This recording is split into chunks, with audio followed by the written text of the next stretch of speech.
Quel avenir pour Bordeaux en cas de non-montée en national? Les Girondins, 5e du groupe B de national, 2 à 7 journées de la fin, vont jouer leur avenir sportif lors des 3 prochains matchs. Côté finances, les dirigeants travaillent à réduire la dette, à élaborer les budgets de la prochaine saison et recherchent d'éventuels partenaires. Le 8 février, après leur succès contre Dinan-Léon, 3-1, 18e journée, les Girondins s'emparaient du fauteuil de leader du groupe B de National 2, seul strapontin pour l'étage supérieur. Depuis, à la série de 5 victoires en a succédé une, moins glorieuse, de 5 revers. Aujourd'hui, 5e à 6 points de Saint-Malo, les Bordelais n'ont d'autre choix que de bien gérer leurs 3 prochains rendez-vous, tous décisifs. Ce samedi, Bordeaux se déplace à Orléans pour y affronter Saint-Privé-Saint-Hilaire, 6e, avant de recevoir Saint-Malo le 12 avril et de se rendre à Saint-Brieuc, 2e. Quel pourrait être le destin des Girondins en cas de non-montée? Pourraient-ils survivre financièrement à une 2e saison en 4e division? Gérard Lopez acceptera-t-il de remettre au pot? Depuis le 30 juillet 2024, le club se trouve placé en situation de redressement judiciaire auprès du tribunal de commerce de Bordeaux, un statut qui ne peut excéder 12 mois.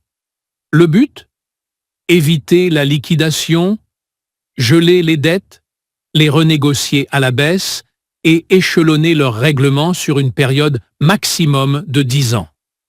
Dans le même temps, durant ces 12 mois de répit, les dirigeants ont préparé un plan de continuation afin de poursuivre l'activité.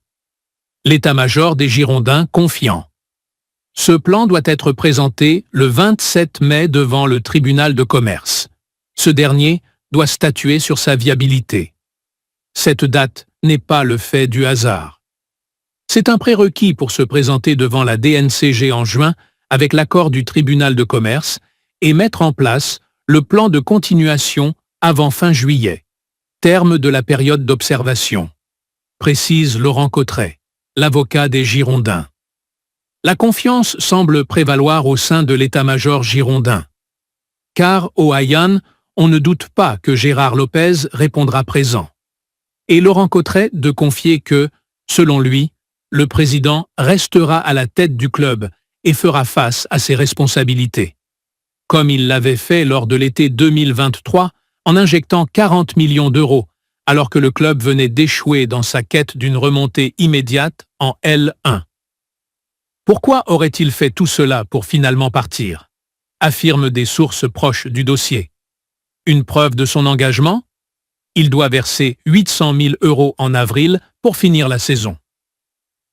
Le club devrait ainsi présenter un bilan à l'équilibre, voire positif à la fin de cet exercice. Et Gérard Lopez d'affirmer dans un entretien accordé à Sud-Ouest le 4 mars qu'il n'y aurait pas de liquidation judiciaire. Une liquidation synonyme de redémarrage à l'échelon régional, sauf en cas d'accord avec le comité exécutif de la FFF.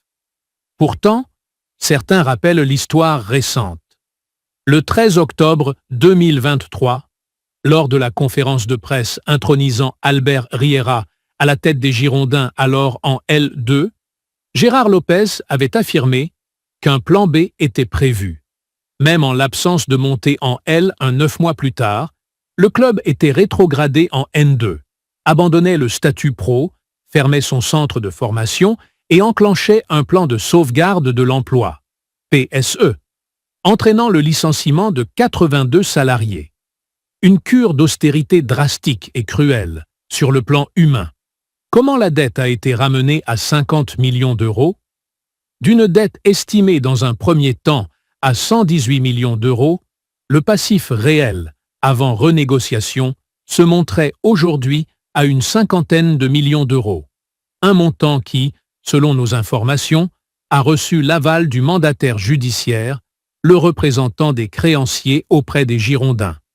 Cette baisse sensible s'explique par la soustraction des 40 millions d'euros injectés par Lopez en 2023, une différence d'estimation de 20 millions d'euros entre les déclarations des créanciers auprès du tribunal de commerce et les documents comptables dont dispose le club, mais aussi des procès gagnés par le club comme celui l'opposant à Vladimir Petković, après son licenciement en février 2022.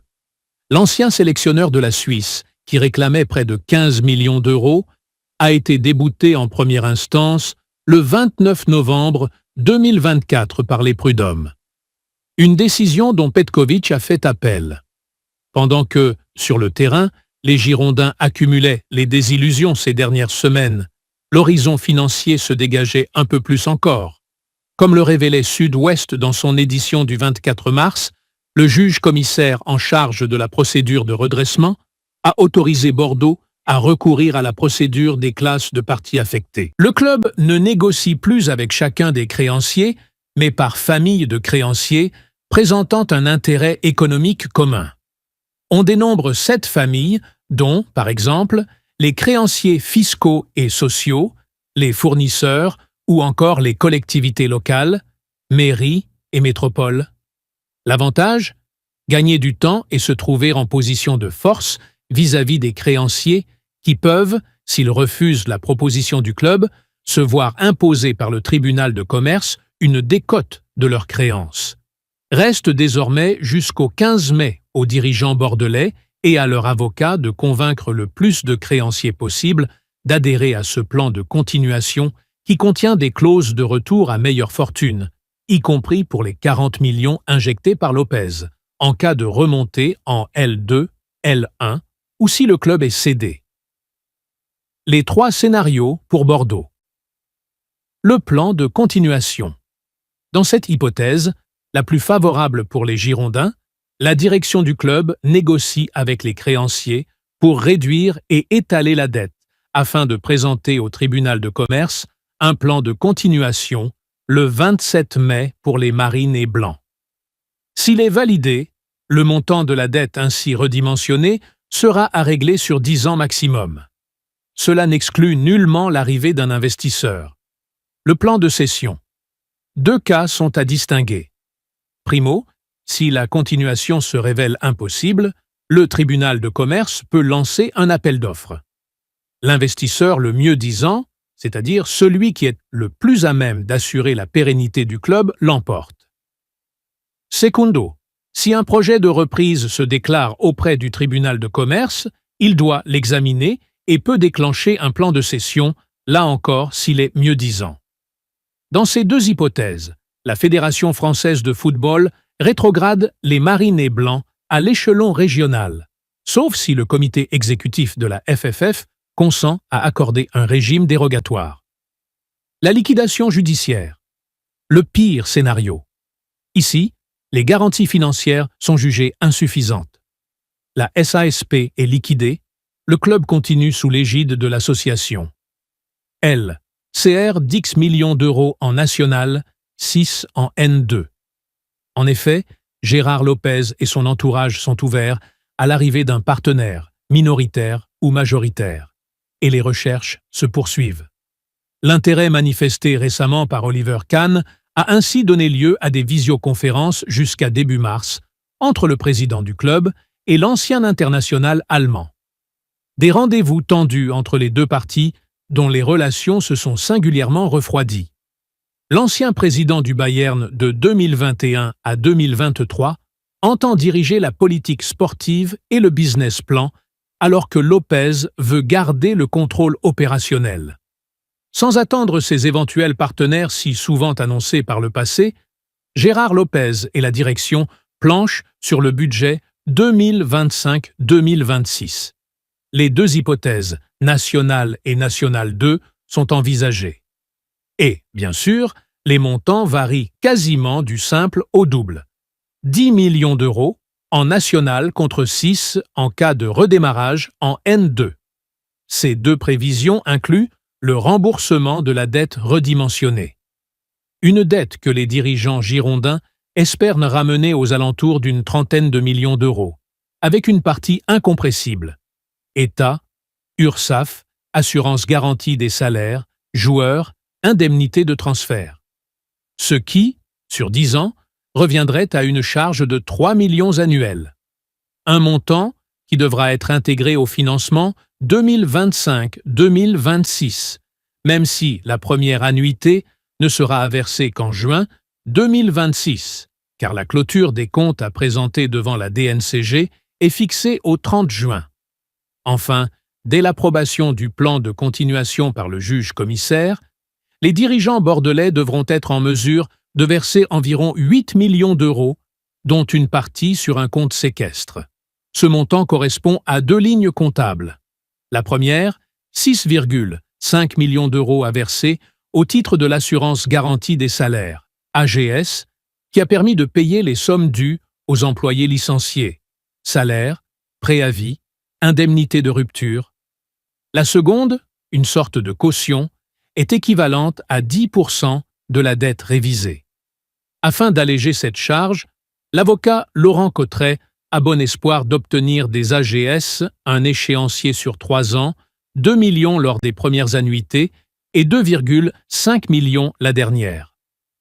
Lopez devra remettre au pot. Si cette demande aboutit, Gérard Lopez, seul ou avec des partenaires, devrait donc mettre sur la table 12 millions d'euros en cas de montée, 3 de remboursement de la dette, 2 aux AGS et 7 pour le budget de fonctionnement du club, et 8 en cas de maintien en national, 2, 5 pour la dette et les AGS et 3 de fonctionnement. Mais attention au dérapage.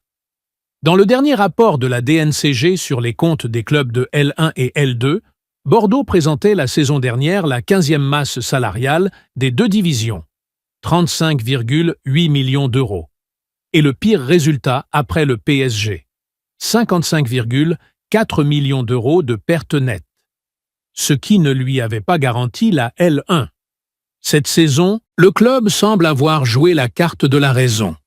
Les joueurs les mieux rémunérés atteignaient le plafond des contrats fédéraux, 5 000 euros bruts, 1 614 pour l'attaquant anglais Andy Carroll, jusqu'à l'arrivée d'Étienne Begré le 9 janvier en provenance du NK Maribor en Slovénie.